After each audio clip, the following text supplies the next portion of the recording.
সাইয়েদনা আলী রাদিয়াল্লাহু তাআলা যুদ্ধের ময়দানে মারাত্মকভাবে জখম হলেন, আহত হলেন। পায়ের ভেতরে জিহাদের ময়দানে তীর ঢুকে গেল, তীর কেউ টেনে বের করতে পারে না, এতটাই জখম হয়েছে। তীর ধরে টান মারলে তিনি চিৎকার মারে। বিশ্বনবী দেখলেন অবস্থা বেগতিক। আল্লাহ হাবিব বললেন, তীর ধরে টানাটানি দরকার নাই, যেহেতু টান মারলে ব্যথা পায়, ছেড়ে দাও, আযান দাও। বেলা তুমি আযান দাও, ইকামত দাও। এক সাহাবী বললেন, আমি যখন নামাজে দাঁড়াবো, আলী যখন নামাজে দাঁড়াবে, নামাজরত অবস্থায় তুমি তোমার নিজের দায়িত্বে আলীর পায়ের ভেতর থেকে তীরটা টেনে বের করে ফেলবা। আযান দেওয়া হলো, ইকামত হলো। বিশ্বনবী সাল্লাল্লাহু আলাইহি ওয়াসাল্লাম নামাজ পড়তে শুরু করলেন। সাইয়েদনা আলী রাদিয়াল্লাহু তাআলা নামাজে দাঁড়ালেন। ওই সাহাবী দাঁড়ান নাই, বিশ্বনবীর পরামর্শ অনুযায়ী কাতারের ভেতর দিয়ে যে বিশ্বনবীর মেয়ের জামাতা সাইয়েদনা আলী রাদিয়াল্লাহু তাআলার পা থেকে টান মেরে তীর বের করেছে। টান দিয়ে তীর খোলা হয়েছে, কিন্তু সাইয়েদনা আলী মুহূর্তের জন্য টের পান না। আগে টান মারতেছে, ব্যথা পায়, চিৎকার মারে, কিন্তু সালাত অবস্থায় টান মেরে তীর বের করেছে, উনি টেরই পান নাই। আল্লাহু আকবার। তার মানে যখন নামাজে তিনি দাঁড়িয়েছেন, দিন দুনিয়ার হুঁশ তার ছিল না। তার হুঁশ, জ্ঞান, চিন্তা ধ্যান সব কিছু চলে গিয়েছে একজনের দিকে, তিনি কে? এজন্য বিশ্বনবী বলতেন, আনতা আবুদাল্লাহ কাআন্নাকা তারা ফাইন লাম তাকুন তারাহু ফাইন্নাহু ইয়ারাক। এমন ভাবে নামাজ পড়বে, মনে করবে তুমি আল্লাহকে দেখে দেখে নামাজের মুসল্লায় আছো, ঠিক কি না? যখন নামাজ পড়বা ভাববা তুমি আল্লাহকে দেখছে। আর যদি এটা কষ্ট হয়, অ্যাটলিস্ট এটা ভাবো যে আল্লাহ তোমায় দেখছে। আমাদেরকে দেখে কে? আমি যে নামাজ পড়ি দেখে কে? এই চিন্তাটা মাথায় থাকার দরকার আছে না নাই? তারা যখন সালাতে দাঁড়ায়, দিন দুনিয়ার হুঁশ থাকে না, তারা ভীত সন্ত্রস্ত হয়ে আল্লাহর দিকে রুজু হয়ে সালাত আদায় করে। নামাজে যখন দাঁড়াবো, দুনিয়ার কোনো হুঁশকে নামাজে থাকতে পারবে? আমাদের হুঁশ থাকবে একদিকে, তিনি কে? সালাতে কায়েম করো, সালাতে কায়েম করো, হবে সম্মানিত তুমি, হবে জান্নাতি তুমি, হবে সম্মানিত তুমি, হবে জান্নাতি তুমি। দিবে কাল হাসরে শীতল ছায়া, আরশে আজিম, রাব্বিয়ান আলা রাব্বিয়ান আযীম। পড়ে রাব্বিয়ান আলা রাব্বিয়ান আযীম। আলহামদুলিল্লাহ। আল্লাযীনা হুম ফি সালাতিহিম খাশিউন। শুরু হয়ে গেল মুমিনদের 7টি বৈশিষ্ট্যের আলোচনা। 1 নম্বর বৈশিষ্ট্য হচ্ছে, মুমিনরা যখন নামাজে দাঁড়ায়, দিন দুনিয়ার হুঁশ থাকে না, তাদের চিন্তা, তাদের ধ্যান চলে যায় একদিকে, তিনি কে?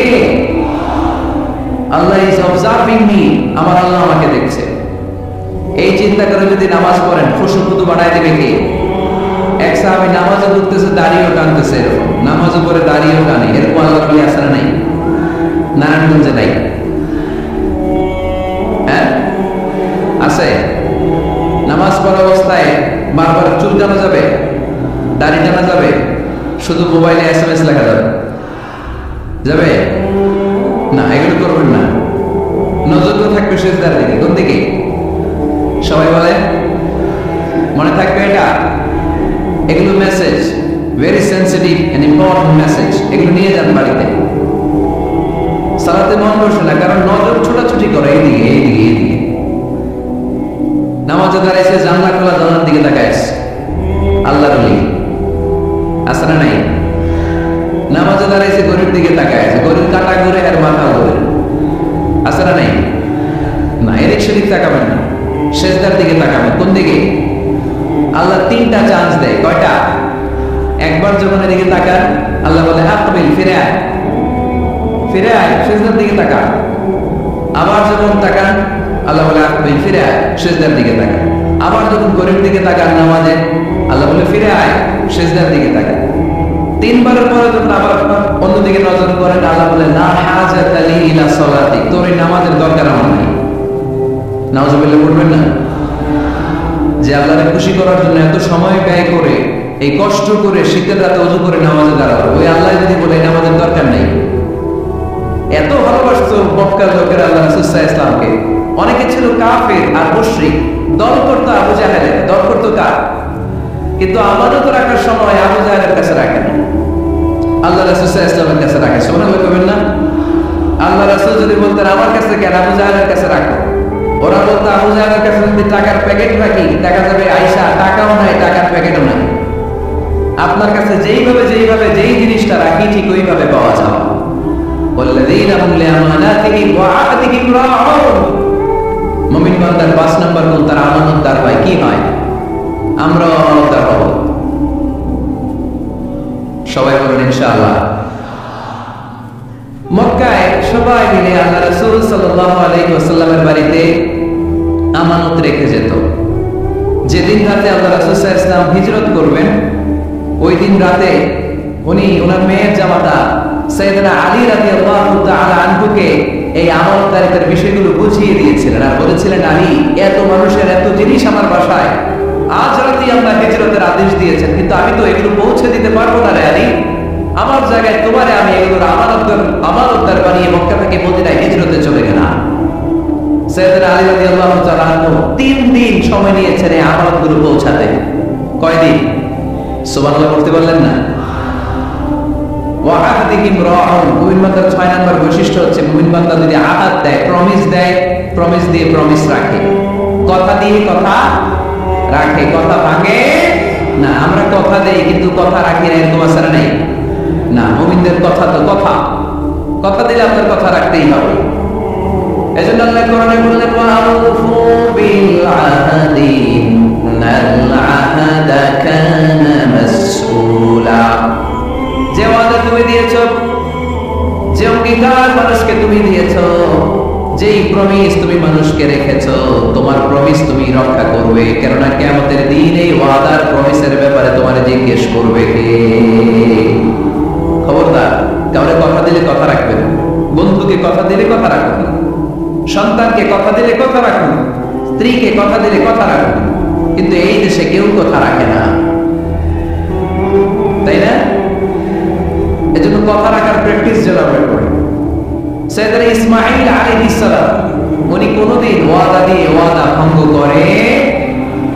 এজন্য আল্লাহ কোরআনে বললেন, ওয়াজকুর ফিল ইসমাঈল ইন্নাহু কানা সাদিকাল ওয়াদি ওয়া কানা রাসূলান নাবিয়্যা।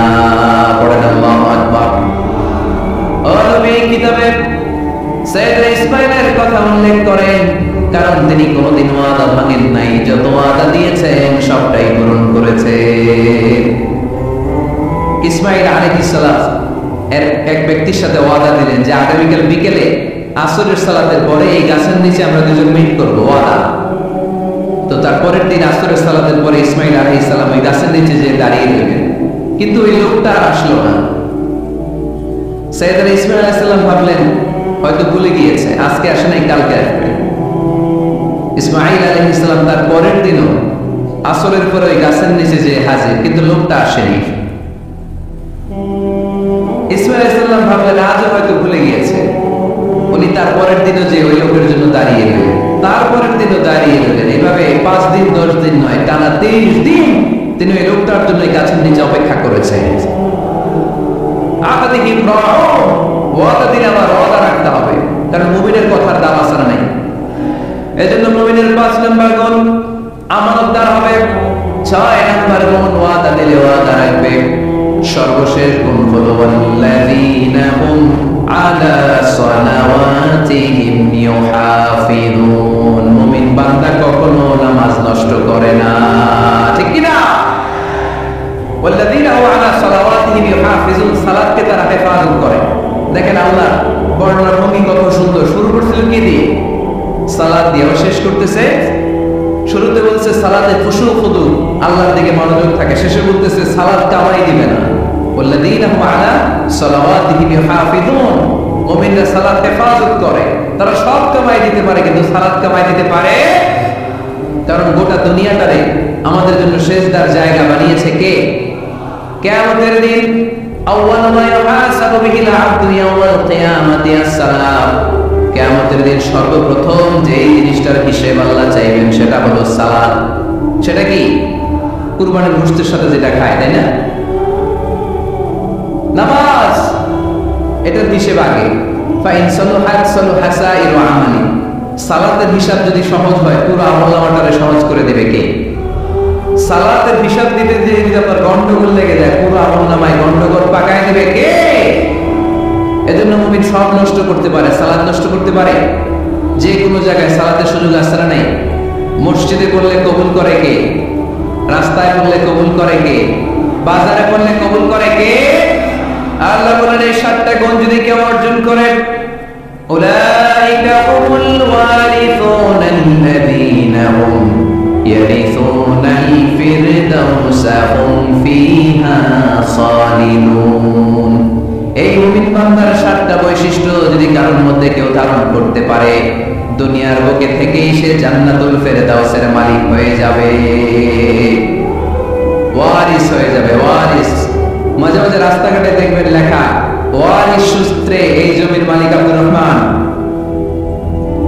আপনাদের জন্য একটা সুখবর আছে, হুজুর একজন হিন্দু যুবক আপনার কাছে মুসলিম হতে যাচ্ছে। মাশাআল্লাহ, মাশাআল্লাহ, মাশাআল্লাহ। বসেন, বসেন। আমাদের সৌভাগ্য যে একজন হিন্দু ভাই আজকের মাহফিলে শাহাদা বাক্য পাঠ করে মুসলমান হতে চায়। আলহামদুলিল্লাহ।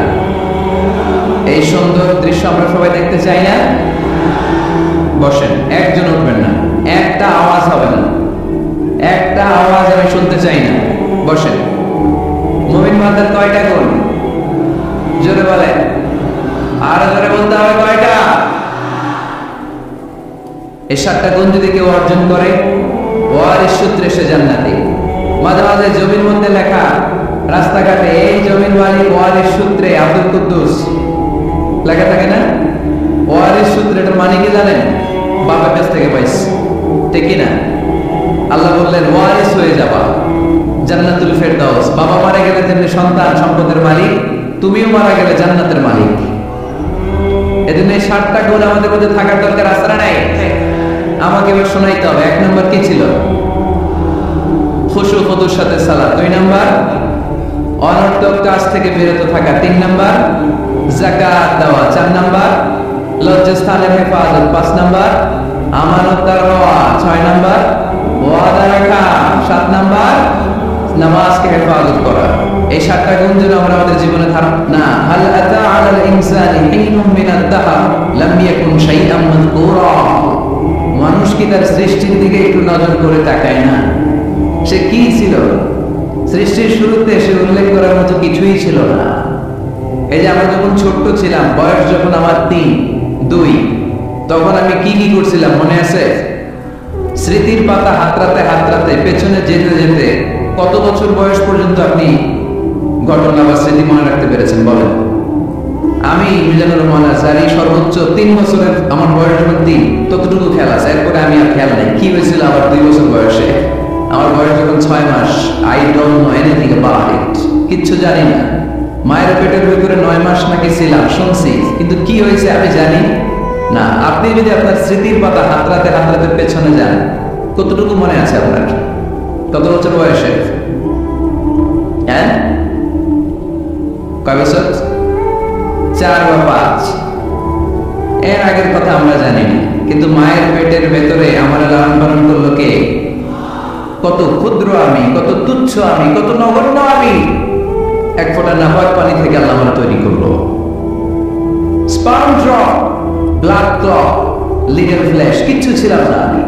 জোকের মতো, ব্যাঙের বাচ্চার মতো ছোট্ট মায়ের জরায়ুর দেয়ালে লেপটে ছিল। সেখান থেকে আস্তে আস্তে আমার বড় করলো কে? আমার ভেতরে রুহের ফুৎকার দিল কে? 2টা জিনিস আল্লাহ সেট করে দিল। রুহের ফুৎকার দিল আর 2 কাঁধে 2 ফেরেশতা দিল, ঠিক কিনা? আবার যখন চলে যাব, রুহু উড়াল দেবে, ফেরেশতারাও চলে যাবে। 2 কাঁধে ছিল যে তোমার 2 জনা পাহারা, তোমারে একলা থইয়া পলাইছে তাহারা। তোমার 8 কুঠুরি 9 দরজা বন্ধ, এবার হলো রে হলো মুখে আল্লাহ রসুল সবে বলো। দুয়ারে আইসাছে পালকি, নাই হরি গাও তোলো রে তোলো মুখে আল্লাহ রসুল সবে বলো, ঠিক কিনা? সময় যখন শেষ, উড়াল দেবে রুটা। দুই কাঁধে ফেরেশতা তাহলে রেখে চলে যাবে। তাহলে গর্ব করার কথা, অহংকার করার মতো এই দুনিয়ায় আমার কিছু আছে?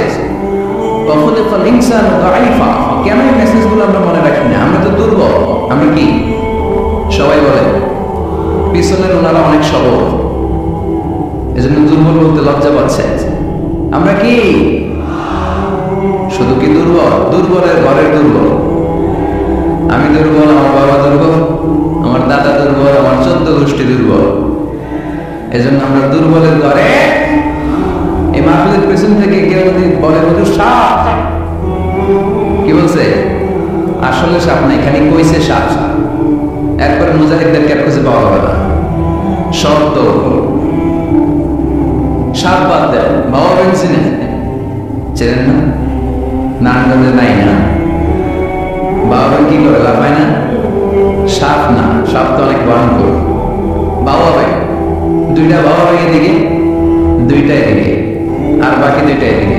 6টা বাবা ব্যাংক যদি ছেড়ে দেয় কি হবে? ব্যাংক লাভ পাবেন, আপনি লাভ পাবেন। ব্যাংক আর কি লাভ দেবে? তার চেয়ে বড় লাভ দেবেন আপনি, ঠিক কিনা? তো এই তো আমাদের ক্ষমতা। ভূমিকম্প আসলে শব্দ বাড়ির মালিক। ভূমিকম্প আসলে নারায়ণগঞ্জের শুধু ভাড়াটিয়ারা বাড়ি ফিরিয়ে দেয়, তো বাড়িওয়ালারা দৌড়ায় না। হ্যাঁ, বাড়ির মালিক তো উনি দৌড়ায়।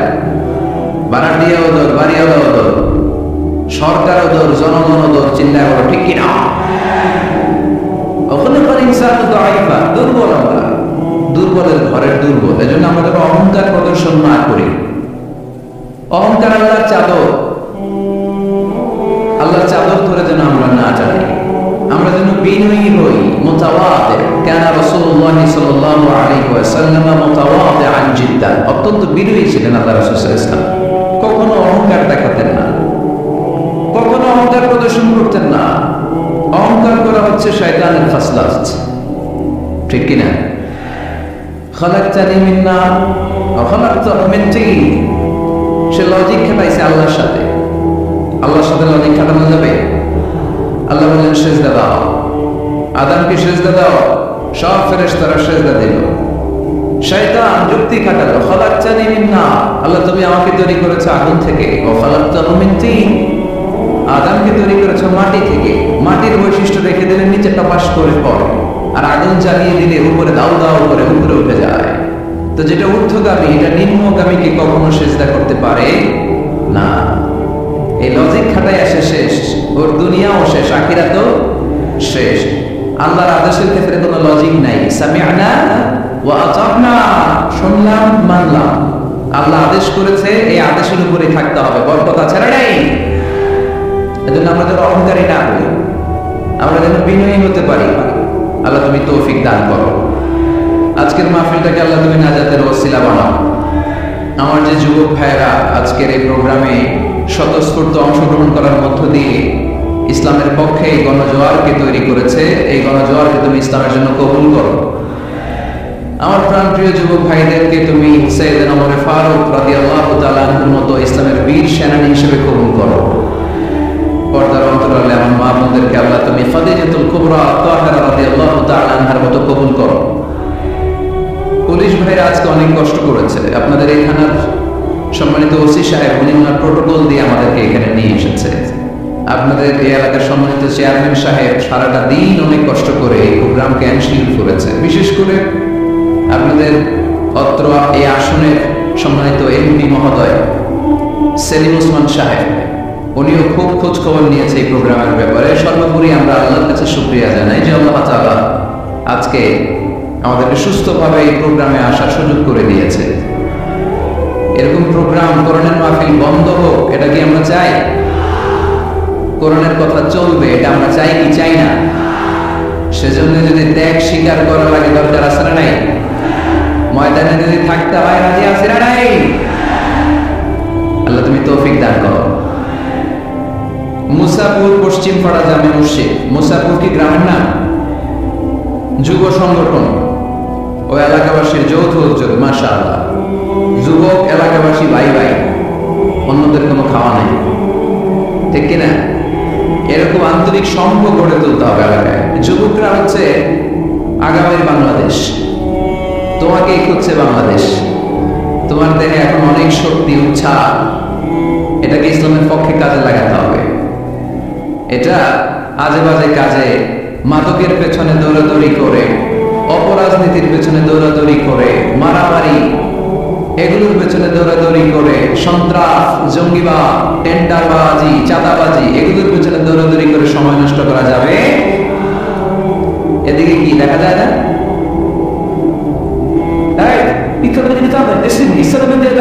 স্টেজের এই পাশে যারা আছেন একটু যাবেন, সামান্য চাপলেই ওনারা দেখতে চায়, দেখতে চায়। বাস বাস বাস, একটু চাপতে হবে বোধহয় আপনাদের। মাশাআল্লাহ মাশাআল্লাহ, বসো বসো বসো, ঠিক আছে।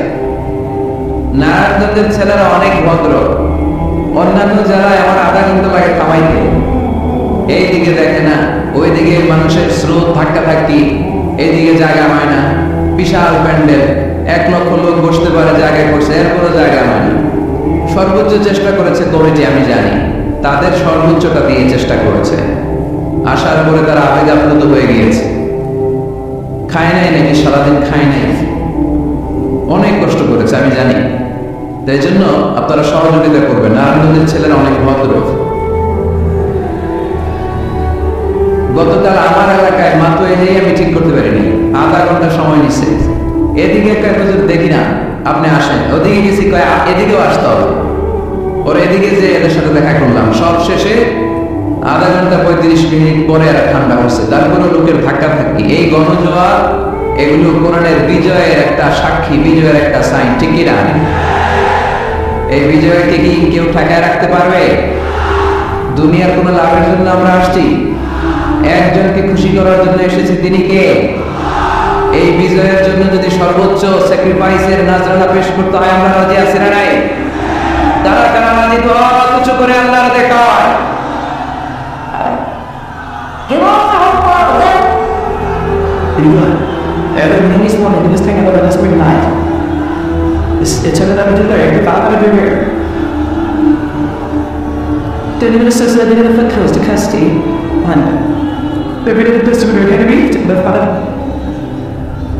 আল্লাহ তুমি কবুল করো। এই যে যুবক ছেলেগুলো খেলার মাঠে যায় না, এখন আড্ডা বাজিতে যায় না, টেন্ডার বাজিতে যায় না, চাঁদা বাজিতে যায় না, উল্টা উল্টা কোনো কাজে যায় না। এরা যাত্রা পালায় এখন আর যায় না, এরা গানের কনসার্টে যায় না, এরা কোরআনের প্রেমে পাগল হয়ে এসেছে, ঠিক কিনা? কোনো বিরিয়ানির প্যাকেট আছে নাকি আজকে? তাই এই গণজোয়ার, এটা কোরআনের পক্ষে না বিপক্ষে? আমরা কোরআনের পক্ষে থাকতে চাই কি চাই না? আল্লাহ তুমি আমাদেরকে কবুল করো। কোরআনের প্রতি ভালোবাসাকে ইসলামের বিজয়ের জন্য তুমি কবুল করে নাও। এজন্য যুবক যারা আছো, তোমরা আগামীর বাংলাদেশ, তুমি বাংলাদেশ, তুমি বাংলাদেশ। 10 বছর 20 বছর এমন ভাবে আমরা বাংলাদেশের জন্য কাজ করব যাতে গোটা বিশ্ব বাংলাদেশের নাম শুনলে এটা একটা সমৃদ্ধ দেশ, সুখী দেশ, একটা মডেল কান্ট্রি, এই হিসেবে যেন বাংলাদেশকে এক্সাম্পল দিতে পারে, ঠিক কিনা? সেজন্য তোমাদেরকে কাজ করতে হবে খুব বেশি।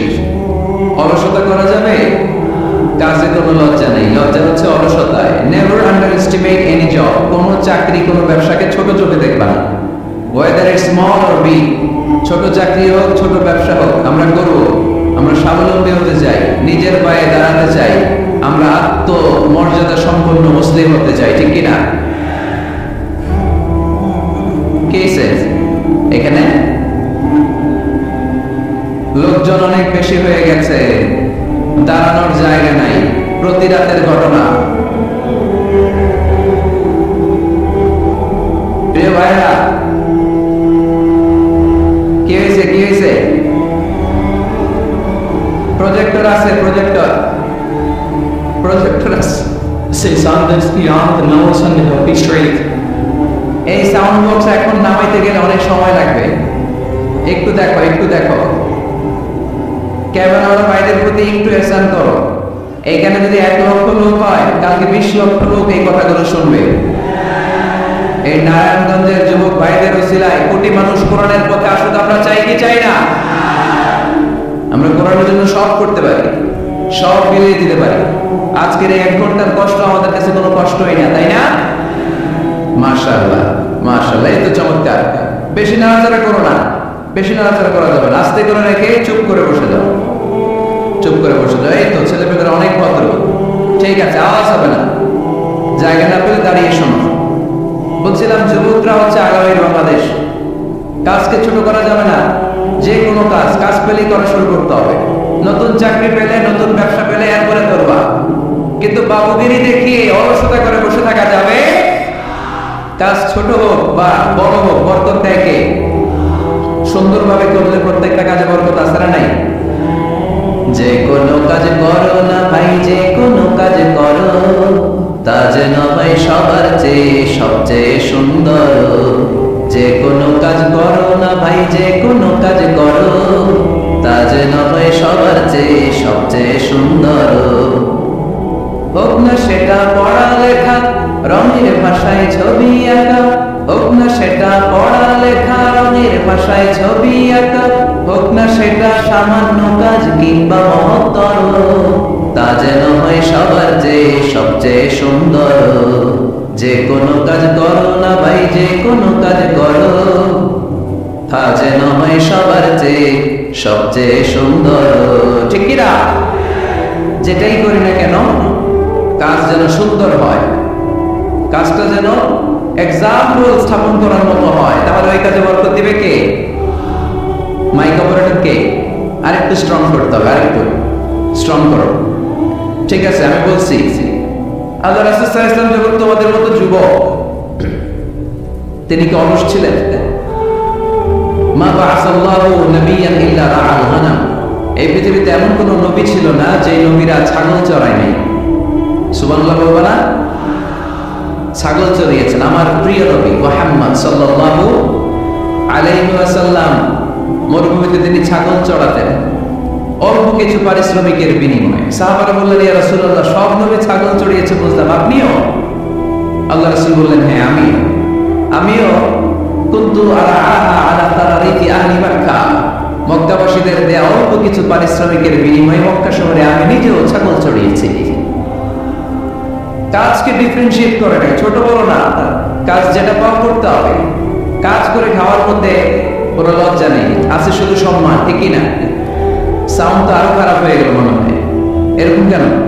একটা স্ট্রং এবং ক্লিন সাউন্ড দাও। আসো ঠিক করো। তো এই জন্য যুবক যারা আছো, তোমরা আগামীর বাংলাদেশ। আল্লাহ রাসূল সাল্লাল্লাহু আলাইহি ওয়াসাল্লাম যুবক বয়সে একটা সংগঠন করেছিলেন, নাম হচ্ছে কি নাম?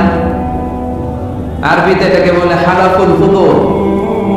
হালাফ মানে শপথ, ফুদুল মানে ভালো কাজ, ভালো কাজের শপথ। আমরা কি পারি না অলিতে গলিতে এরকম হিলফুল ফুজুলের মতো ইসলামিক ক্লাব গড়ে তোলা? পারবো না আমরা?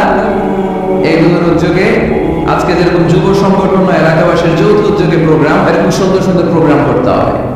শুধু আউটডোর না, এখন থেকে ইনডোর প্রোগ্রাম করার দরকার আছে না নেই? আমাদের দেশে কমিউনিটি সেন্টারে শুধু বিয়ে আর সুন্নতে খাতনা, গোটা বিশ্বে কমিউনিটি সেন্টারগুলোতে কমিউনিটি বড় বড় প্রোগ্রাম করার জন্য তারা অ্যারেঞ্জ করে। কমিউনিটি সেন্টারগুলোতে সেখানে ইনডোর প্রোগ্রাম করতে হবে প্রতি মাসে।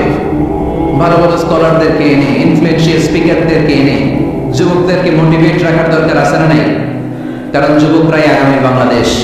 আল্লাহ রাসূল সাল্লাল্লাহু আলাইহি ওয়াসাল্লাম প্রতিজ্ঞা করালেন যে এই হিলফুল ফুজুলের শপথ হচ্ছে মক্কায় চাঁদাবাজি টেন্ডারবাজি চলবে না, দুর্বলের উপর সবলের কোনো অত্যাচার চলবে না। তো এরকম হিলফুল ফুজুল থাকার দরকার আছে না নাই? আল্লাহ যুব সংগঠনকে তুমি কবুল করো, এলাকাবাসীকেও তুমি কবুল করো। মিনারবাড়ি বন্দর, নারায়ণগঞ্জ, মুসাপুর রাস্তার পাশে 2 দিন ব্যাপী তাফসীর কোরআনের প্রোগ্রাম। আজকে দ্বিতীয় রজনী। প্রথম দিন কথা বলেছিলেন হযরত মাওলানা সাদিকুর রহমান আল আজহারী। আল আজহার ইউনিভার্সিটিতে আমরা একসাথে পড়াশোনা করেছি। আমার ছোট ভাই সুন্দর কথা বলে, কোরআন থেকে বলে। আল্লাহ তাআলা সাদিকুর রহমান আল আজহারীর জ্ঞানকে তুমি আরো বাড়িয়ে দাও। আজকের রজনীতে আমাকে রেখেছেন আপনার আলোচক। আমার আগে কথা বলেছে very energetic, hard working, enthusiastic যুবকদের আইকন শায়েখ সিফাত হাসান। সে আমার মাঝে মাঝে বসায় আওয়াজ করে, সুন্দর সুন্দর কথা শোনায় সে আমাকে, আমিও মন্ত্রমুগ্ধ হয়ে শুনি। যুবকরা যেখানেই আছে ওখানে এনার্জি আছে না নাই? যুবকদের থেকে কথা শুনতে হবে, কারণ যুবকদের মধ্যে আছে অনেক শক্তি। এই শক্তিকে আমরা পজিটিভ ওয়েতে কাটাদিন কষ্ট করছে, এখনো যোগাযোগ মেনটেন করে যাচ্ছে। এরকম নেতা আমাদের থানাগুলোতে থাকুক, আমরা চাই কি চাই না? যারা কোরআনের মাহফিল বন্ধ করে না, অ্যারেঞ্জ করে দেয়, আয়োজন করে দেয়, সারাদিন গাদার মতো খাটুনি খেটে কোরআনের মাহফিলে রাত্রেবেলা নিজে উপস্থিত থেকে সার্থক করে দেয়। আমরা এ ধরনের নেতাদেরকে চাই যারা সবসময় কোরআনের পক্ষে থাকবে, ঠিক কিনা? আল্লাহ পাক অত্র এলাকার চেয়ারম্যান মহোদয়কে তুমি কোরআনের জন্য কবুল করো। আরো অনেক বিশেষ অতিথি এই প্রোগ্রামে উপস্থিত হয়েছেন, সম্মানিত অনেক অতিথিবৃন্দদের নাম এখানে আছে যারা এই প্রোগ্রামের জন্য কষ্ট করেছে। আমরা সবার জন্য দোয়া করি, আল্লাহ তুমি সবাইকে কবুল করো। আসুন আমরা সময় নষ্ট না করে সরাসরি মহাবিশ্বের মহাবিশ্বয় মহাগ্রন্থ আল কোরআনুল কারীম থেকে কথা শুনি। আমি আমার খুতবার শুরুতে আপনাদের খেদমতে সূরাতুল আল মুমিনুনের প্রথম আয়াত তেলাওয়াত করেছি। এই সূরায় আল্লাহ তাআলা মুমিনদের 7টি গুণের কথা বলেছেন, যে গুণগুলো একজন মুমিন হিসেবে আমাদের জীবনে থাকা দরকার আছে। এই 7টি গুণ আজকে আমরা জেনে যাব মানার উদ্দেশ্যে, ঠিক কিনা? ও আজকে শুধু শোনার জন্য শোনা, শুনতে চাইলে তো ইউটিউবেও শোনা যায়, শোনা যায় না? ইউটিউবে ওয়াজ শোনেন না আপনারা? আমার ওয়াজ শুনছেন? কারা কারা দেখি? মাশাআল্লাহ, আমরা হাত নামাই প্রত্যেক দিন। হ্যাঁ, মাশাআল্লাহ মাশাআল্লাহ মাশাআল্লাহ, আল্লাহ তুমি কবুল করো। এই ইউটিউব ধরে আমরা ভালো কাজে লাগাবো। গান শোনা ছেড়ে দিছ? মাশাআল্লাহ, আল্লাহ তুমি কবুল করো। এটা অনেক ভালো কথা যে আমরা আজে বাজে কাজে আর সময় নষ্ট করি না, ইন্টারনেট ইউজ করলেও এটা কোরআনের কাজে লাগাই, ঠিক কিনা? তো ওয়াজ কিন্তু ইউটিউবেও শোনা যায়, কিন্তু এখানে আমরা এসেছি একটা স্পিরিট নিয়ে যাব, সরাসরি কথা শোনা আর বলার মধ্যে একটা তাসির প্রভাব আছে না নাই? তাই জন্য বিশ্বাসীদের যে 7টা গুণাবলী আজকে এগুলো আমরা জেনে যাব, যাতে করে আমরা মানতে পারি, পালন করতে পারি, ঠিক কিনা? সূরাটার নাম হচ্ছে সূরাতুল মুমিনুন। সূরার নাম কি? পাঠা বক্সলি সারিস্ট দৌড়ে দাও। সূরাতুল মুমিনুন বিশ্বাসীদের নামে সূরা, তাই না? আবার দেখেন কাফিরদের নামে কোরআনে সূরা আছে না নাই? কি নাম? সূরাতুল কাফিরুন আছে না? কুল ইয়া আইয়ুহাল লা আ'বুদু মা। তাহলে আমরা হলাম বিশ্বাসী, আমরা কি? আমাদের নামে একটা সূরা দিল কে? খুশি লাগে না? ভালো লাগে না? অনেক আমাদের নামে আল্লাহ কোরআনে সূরা দিয়েছে। আবার আমাদের বিরোধী যারা কাফির তাদের নামে আল্লাহ সূরা দিলেন। আরেকটা শ্রেণী আছে মুমিনুনা কাফিরুনা, মাঝামাঝি। কি নাম? মুনাফিক, তাদের নামে সূরা আছে না নাই? সূরাতুল মুনাফিকুন। এরা বড় ভয়ঙ্কর, মুনাফিকের চেয়ে কাফের ভালো, মুনাফিকের চেয়ে হিন্দু ভালো, মুনাফিকের চেয়ে খ্রিস্টান ভালো। কারণ কেউ যদি কাফের হয় আমরা জানি ও কাফের, ও ইসলামের শত্রু, এটা জানি, ওর ব্যাপারে সচেতন। কিন্তু মুনাফিক সে বলে মুসলিম কিন্তু ভিতরে ভিতরে মুনাফিক। ঝামেলা আছে না নাই? ভিতরে এক বাইরে আরেক, তার নাম মুনাফিক। ভিতরে এক বাইরে আরেক, তার নাম ডবল স্ট্যান্ডার্ড মেনটেন করে। দুমুখ সাপ, এদিকেও আছে ওদিকেও আছে, এদিকেও যায় ওদিকেও যায়, এদিকেও নেই ওদিকেও নেই, নেহি এদার নেহি উদার, তার মিয়ান মে সাদার বাদার আছে না? উপর দিয়ে ফিটফাট, ভিতর দিয়ে সদরঘাট।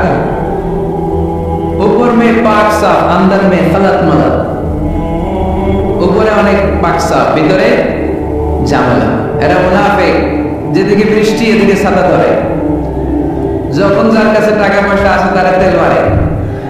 আসলে আমরা মুনাফিক হতে চাই?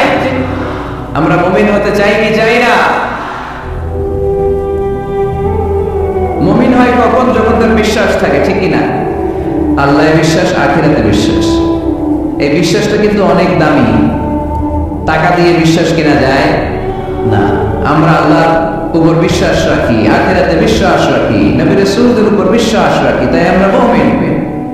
বিশ্বাসটা অনেক দামি না। ঈমান যার মধ্যে থাকে সে হচ্ছে মুমিন। আমল পরে, আগে ঈমান। আগে কি? ঈমান হচ্ছে সংখ্যা, আমল হচ্ছে শূন্য। এখন ঈমান নাই, আপনার আছে শুধু আমল। শূন্য বসাতে বসাতে বসাতে বসাতে নারায়ণগঞ্জ থেকে ঢাকা, এটার কোনো দাম আছে? 2000 শূন্য আপনি পাইছেন। 2000 ফলাফল কি? শূন্য। কারণ ঈমান নাই, সংখ্যা নাই। এবার আপনার ঈমান আছে, পেলেন একটা সংখ্যা 1, তারপর আমল করতে শুরু করলেন, পেলেন শূন্য। যাকাত দিলেন, পেলেন শূন্য। হজ করলেন, পেলেন শূন্য। দাম আছে না নাই? একের পরে শূন্য দিলে দাম আছে না? তাহলে আগে লাগবে কি? ঈমান। ঈমান মানে বিশ্বাস। বিশ্বাসটা খুব দামি। এই বিশ্বাস যেন নষ্ট না হয়, বিশ্বাসে যেন আঘাত না আসে। বিশ্বাসটা কত দামি জিনিস দেখেন। বন্ধুত্বের মধ্যে যদি বিশ্বাস না থাকে, বন্ধুত্ব টিকে? কথা বলেন। স্বামী যদি স্ত্রীকে বিশ্বাস না করে, সম্পর্ক টিকে? কথা বলেন। বিশ্বাস অনেক দামি জিনিস।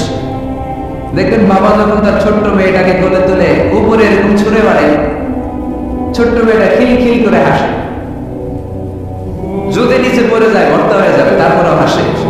কারণ মেয়েটার বাবার উপর বিশ্বাস আছে, বাবা আমারে ফেলে দিবে না, বাবা ঠিকই আমাকে কোলে তুলে নেবে, ঠিক কিনা? মেয়েটার বাবার প্রতি অগাধ বিশ্বাস। ঢাকা থেকে একজন গ্রিন লাইনের বাসে উঠছে, টিকিট কাটছে কক্সবাজারে। গ্রিন লাইনের বাসের নাম শুনছেন তো না? কক্সবাজার যাবে। ব্যাগ ট্যাগ নিয়ে বাসে উঠেই দেখবেন অনেক হাই প্রোফাইলের লোকেরা ল্যাপটপ নিয়ে, টাকা পয়সা নিয়ে বাসের উপরে ব্যাগ রেখে আরামসে ঘুম দিচ্ছে। বাইরে প্রচন্ড বৃষ্টি, তার কোনো টেনশন নাই। সে যদি টেনশন করতো তাহলে ঘুমাইতে পারতো? তাহলে তো টাকায় থাকা লাগতো। এরকম দেখি তো বাসওয়ালা কই যায়। কক্সবাজারের টিকিট কাটছি, সকালবেলা উঠে যদি দেখি কক্সবাজার না নিয়ে যশোর চলে গেছে, বেজাল আছে না? তার মোটেও টেনশন নাই, কারণ গ্রিন লাইন কোম্পানির প্রতি এই ক্লায়েন্টের অনেক বিশ্বাস। আমি আরামসে চাদর গায়ে দিয়ে একটা ঘুম দিব, সকালে ঠিকই এই গ্রিন লাইনের বাস আমাকে কক্সবাজার নামিয়ে দেবে। চিল্লায় বলেন ঠিক কিনা? তার মানে বিশ্বাসটা অনেক জরুরি। বিশ্বাসে মিলায় বস্তু, তর্কে বহুদূর। এজন্য আমরা বিশ্বাসী হতে চাই। আমরা কি হতে চাই? আর বিশ্বাসীদের নামে এই সূরাটা ডেডিকেট করলেন কে? সূরাতুল মুমিনুন। সূরাটার নাম কি? আরো জোরে বলেন কি না? সূরাতুল মুমিনুন। এই সূরাটা নাজিলের একটা ব্যাকগ্রাউন্ড আছে, শানে নুজুল, কোন সময় কোন প্রেক্ষাপটে নাজিল হলো। এটা শুনলে এই সূরার তাফসীর বুঝতে আমাদের সুবিধা হবে। আল্লাহ রাসূল সাল্লাল্লাহু আলাইহি ওয়াসাল্লাম সাহাবাদেরকে নিয়ে বসা, হঠাৎ করে ওমরে ফারুক মৌমাছির আওয়াজ শুনতে পেলেন, বন বন বন বন আওয়াজ। হাদিসটা এসেছে মুসনাদ ইবনে আহমদ ইবনে হাম্বলে, সুনানে তিরমিজিতে। বন বন মৌমাছির যখন আওয়াজ, ওমরে ফারুক মৌমাছি খুঁজতে আরম্ভ করলেন, কিন্তু কোনো মৌমাছি উনি খুঁজে পান না। তখন উনি বুঝতে পেরেন আসলে এটা মৌমাছি না। এখনই আল্লাহ রাসূল সাল্লাল্লাহু আলাইহি ওয়াসাল্লামের উপর করোনার আয়াত নাযিল করতেছে কে? অনেকগুলো পদ্ধতিতে